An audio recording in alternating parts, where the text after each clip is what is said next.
Hello everyone, welcome to second year first semester. This is Dr. Suresh Babu who is going to deal with your materials science and metallurgy paper. It is given in your second year first semester of your mechanical engineering. Before going to start the topic, let me give a bird eye view about your total syllabus first. Suppose if you go here, our course objective is to learn about materials. That means if you acquire knowledge about material science, then any mechanical engineer will be able to prepare different type of new materials. In learning this materials science lesson, we must have to know about this physical metallurgy also. Then what is meant by metallurgy? Metallurgy is nothing but the science which deals with extraction of metals from their ores. However, if you come to this physical metallurgy mainly deals about the prepared materials properties. That means if you see any material, let me take a simple example. Suppose if you have taken a toy, a plastic toy in your hand. If you touch that toy, what do you feel? We feel generally that it is hard. Suppose if it is a hard material, then we will feel it as hard and we will feel it as a solid. Suppose if you heat that material, what will happen?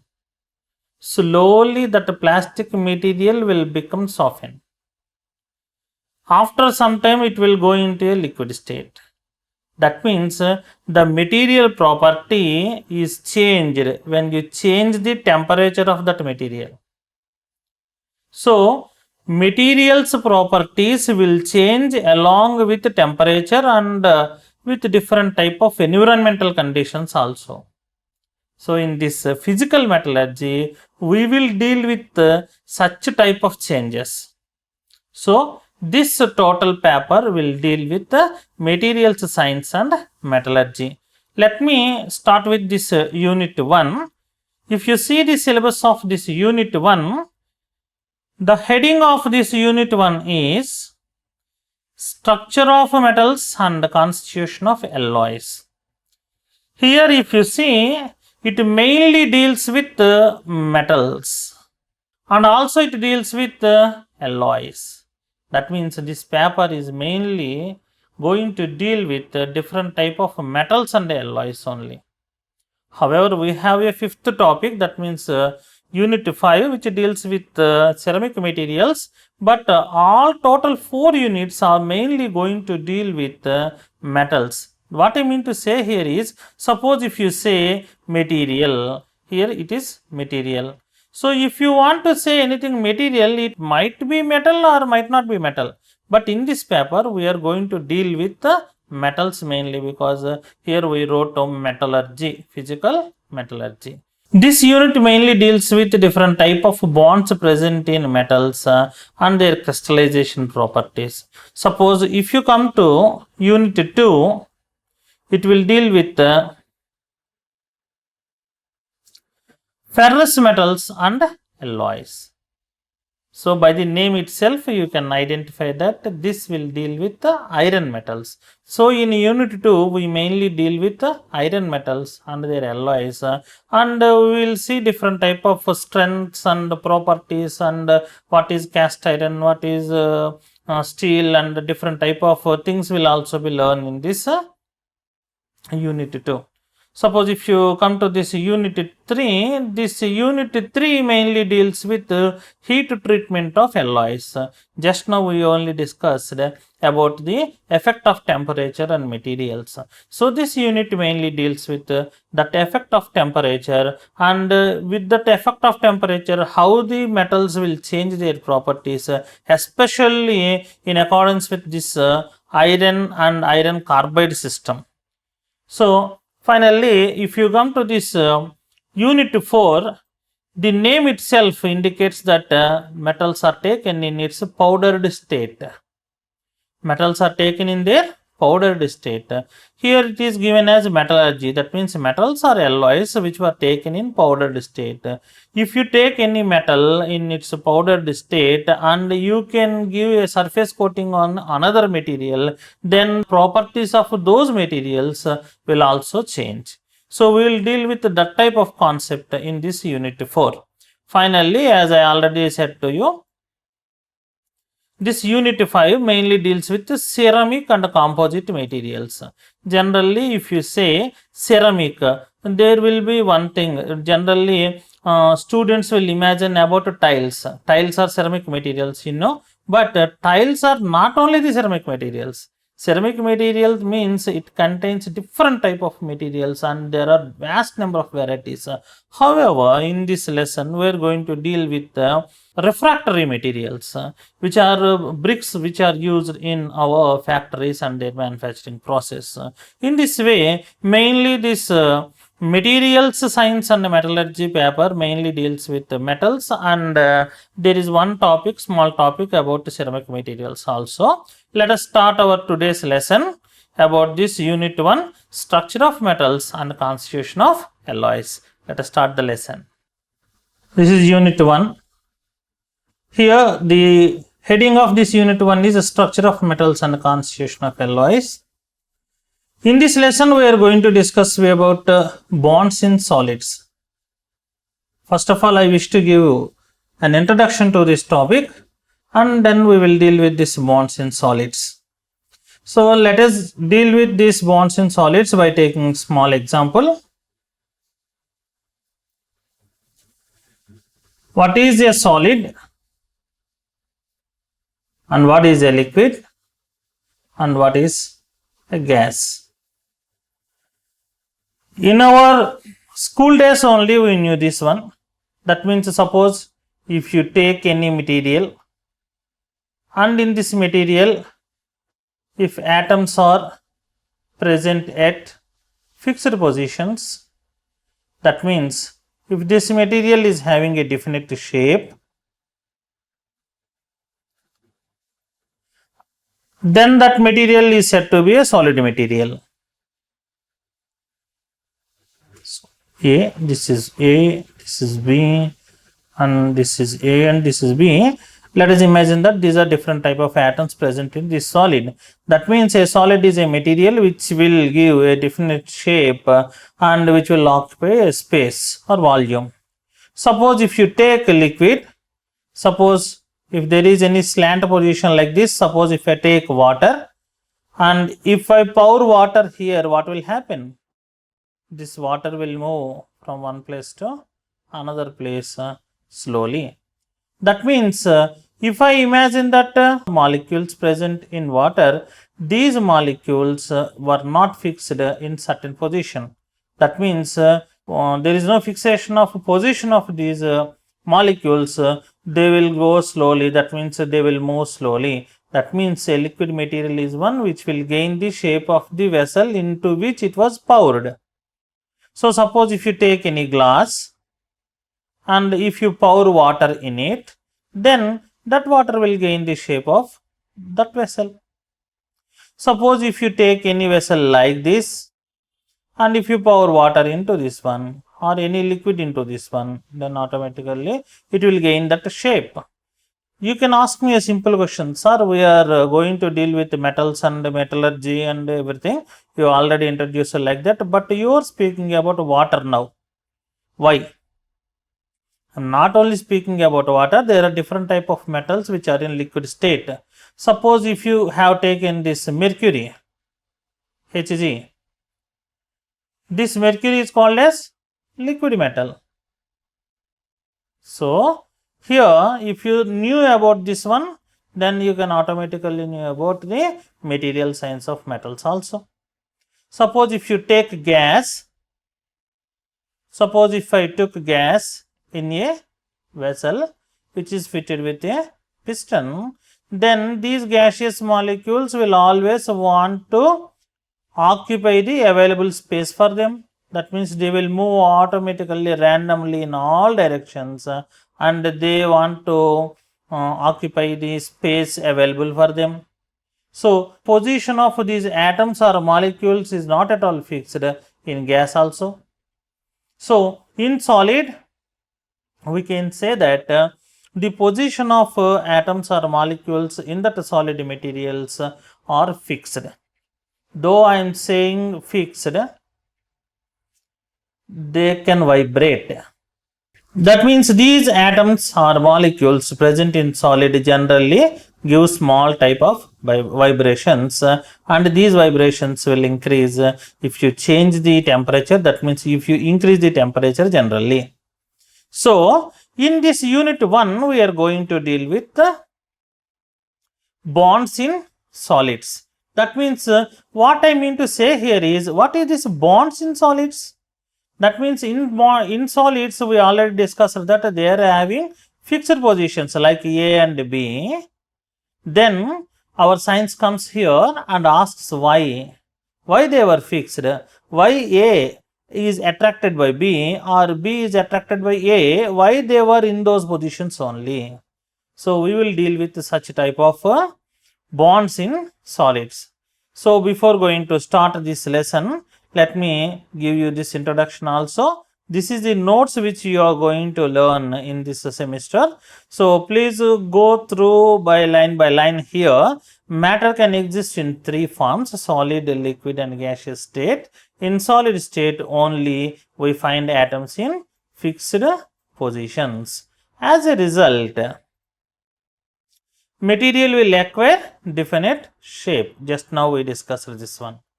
If the arrangement of atoms in solids is more ordered, then they are referred as crystalline. That means, suppose if you take a material, in that material, if all atoms or molecules present in that material are in more regular pattern, that type of material is called as crystalline material. If they were not in that ordered manner, then those are called as amorphous materials. Let me explain you clearly by taking a small example. Suppose if I take a vessel like this and I poured some salt water in it. That means NaCl, I poured NaCl water, or simply salt water. You can call it as brine solution also. If you remember your intermediate word, this is called as brine solution.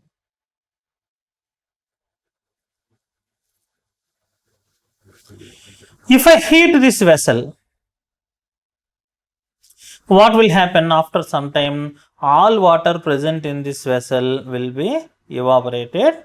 If you heat it more than 100 degrees centigrade, then you will left with sodium chloride salt inside the material. Finally, you will see NaCl in solid state.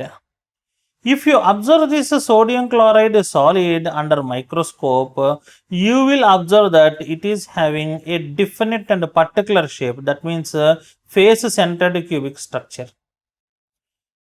If I told any student, please take this water from India and go to America, you do the same experiment, you will get the same FCC structure. Suppose the same experiment was done in South Africa.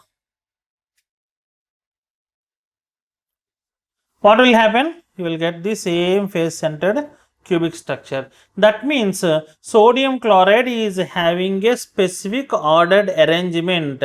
Whether you prepare the material in India or in America or in South Africa, whatever may be the country, finally the result of the experiment is same. It is having a regular ordered arrangement.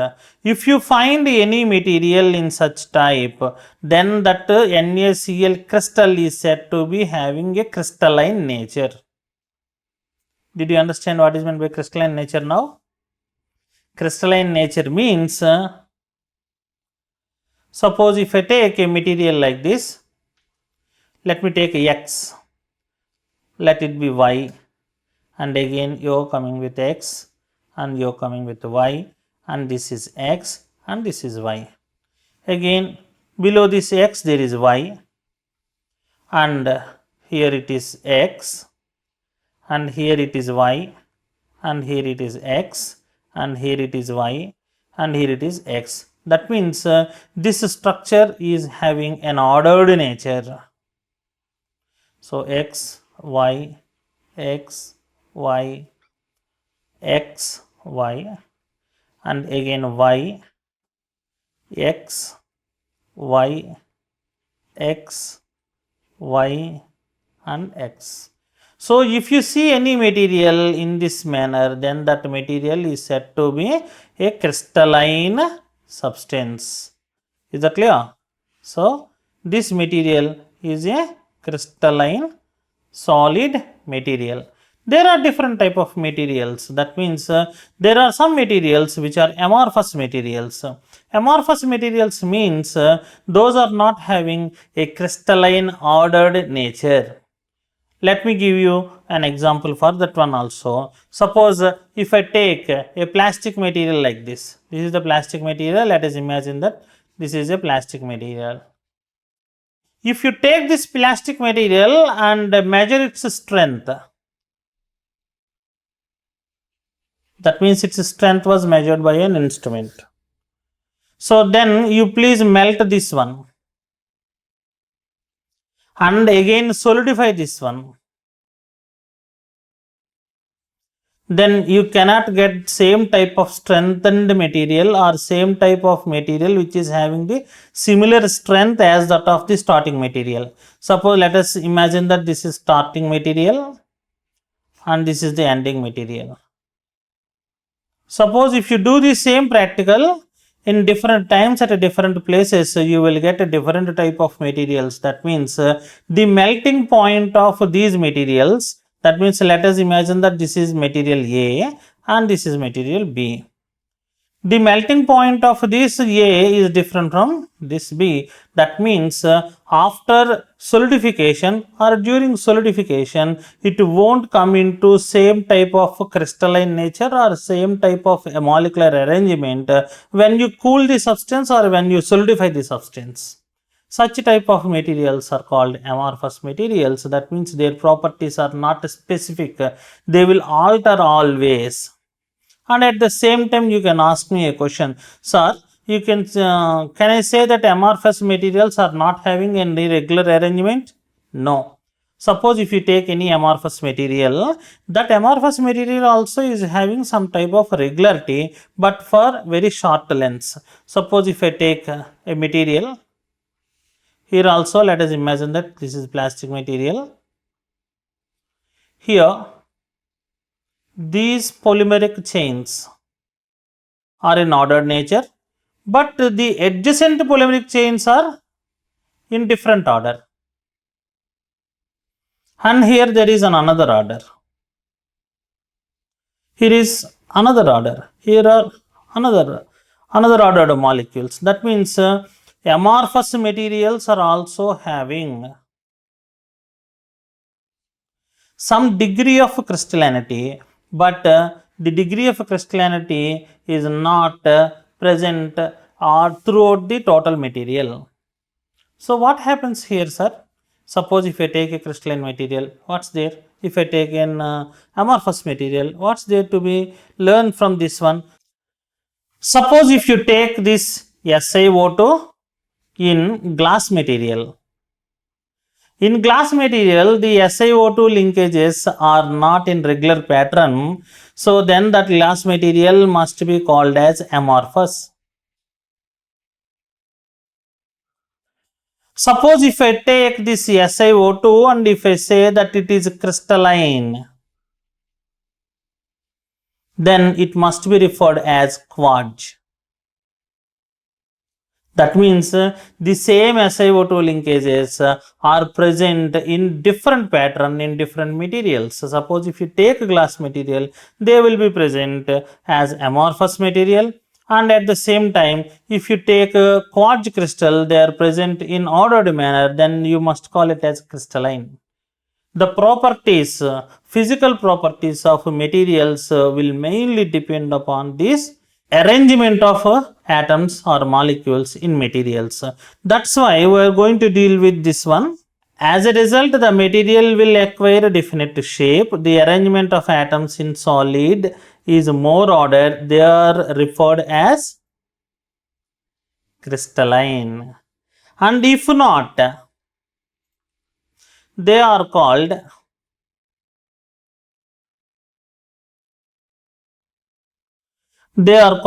amorphous materials. However, in amorphous solids also we can find some short ranged ordered arrangement. In solids, atoms bind together due to different type of bonds, which will be explained in this unit as bonds in solids. So let me clearly explain this introduction to you again. Matter can exist in three forms: solid, liquid and gaseous state. We are going to deal with the materials which are present in solid state in this lesson. Here, solid state means atoms or molecules present in that material are present in fixed positions. That's why the solid material is having a definite shape. The solid material is having a definite shape, and the arrangement of those atoms or molecules in solid materials are of two types. One type is this crystalline type, other type is amorphous type. Then what is meant by this crystalline type means? Crystalline type means atoms or molecules present in these materials are more in ordered nature. That means their positions are in ordered manner. So those are called as crystalline materials. Example is quartz material. In amorphous materials,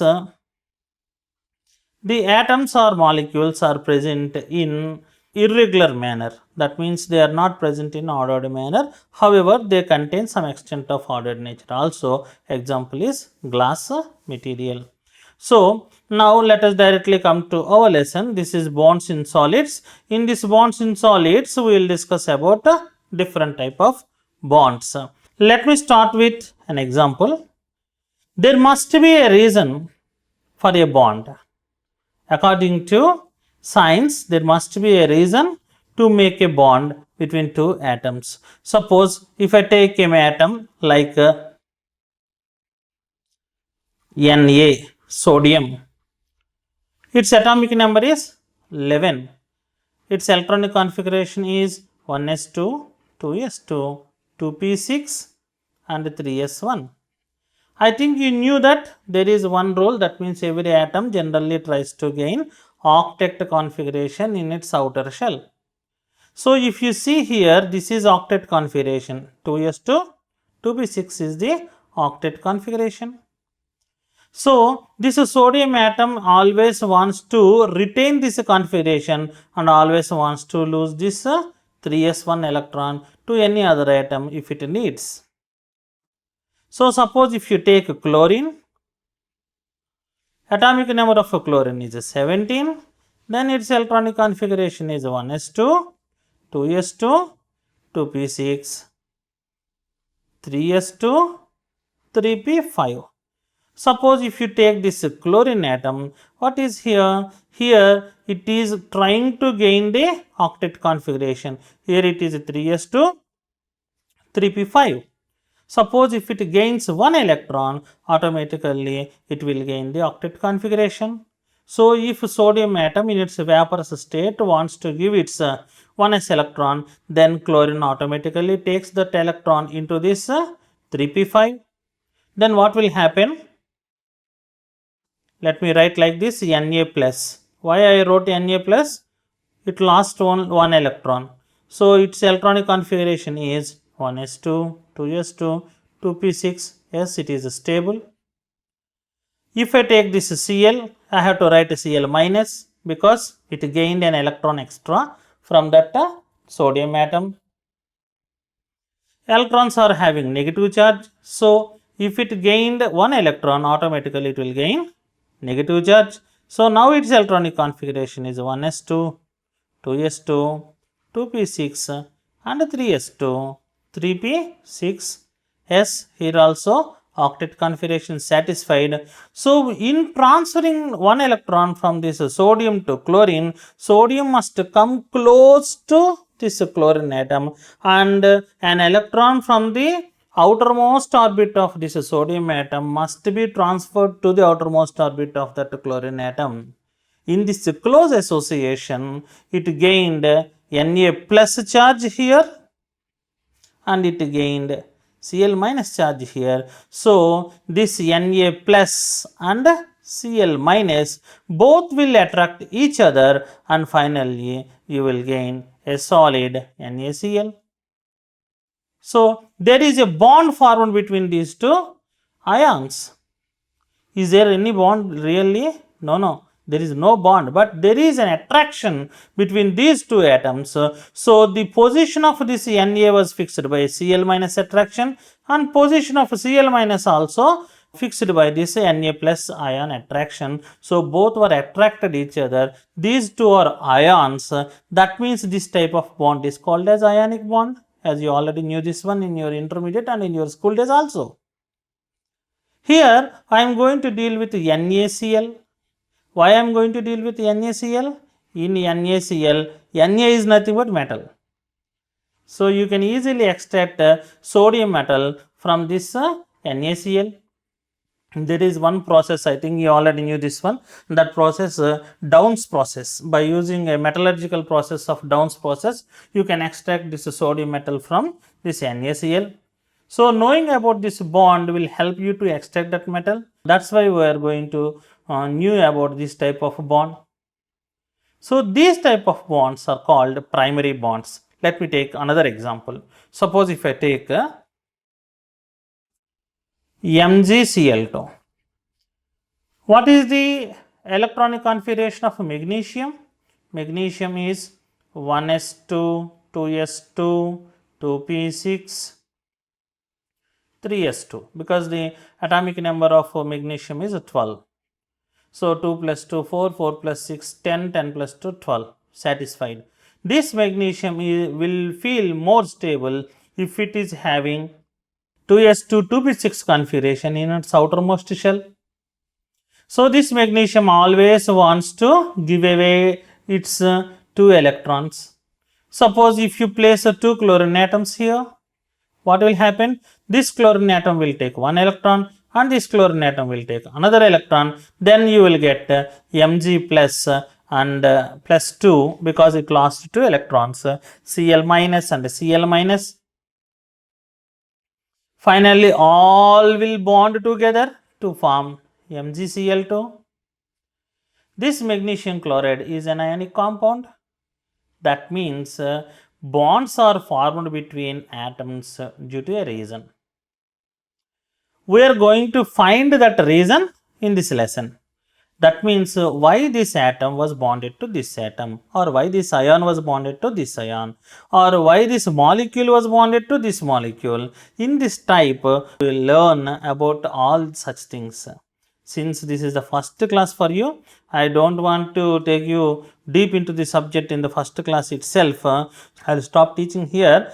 Before stopping, I want to introduce two terms here. One is primary bonds and secondary bonds. Here, bonds are two types mainly, primary bonds and secondary bonds. In primary bonds, we will come across ionic bond, covalent bond and a metallic bond.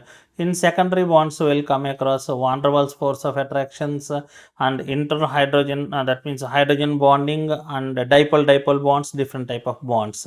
So, this is one of the important questions which will be asked in your examinations to write. So, please write down the notes by seeing the screen itself. Otherwise, I am trying to provide you the material which I taught you also. All the best students. Be prepared for the next video lecture. Thank you very much. Thanks for listening till the end. Thank you.